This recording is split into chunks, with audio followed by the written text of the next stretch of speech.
Look, I don't have a problem standing up to somebody who was, working on season 7 of Celebrity Apprentice when I was packing my bags for Afghanistan. But at the end of the day, it's not about him. Do you have a question? Do you think he should have served in Vietnam? Well, I have a pretty dim view of his decision to use his privileged status to fake a disability in order to avoid serving in Vietnam. You believe he faked a disability? Do you believe he has a disability? Yeah. Yeah. At least not that one. No, I don't mean to.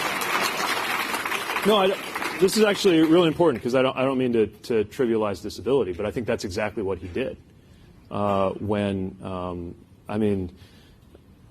you think about the way somebody can exploit the system, and needless to say, the way he has treated and mocked disabled people is just one more example of the many affronts to just basic decency that this president has inflicted on this country.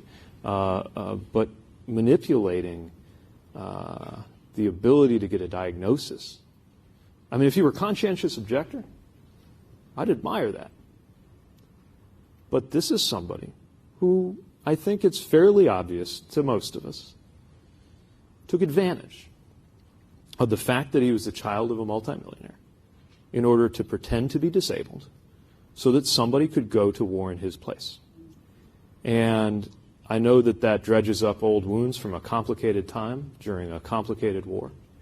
But I'm also old enough to remember when conservatives talked about character as something that mattered in the presidency. And so I think it deserves to be talked about.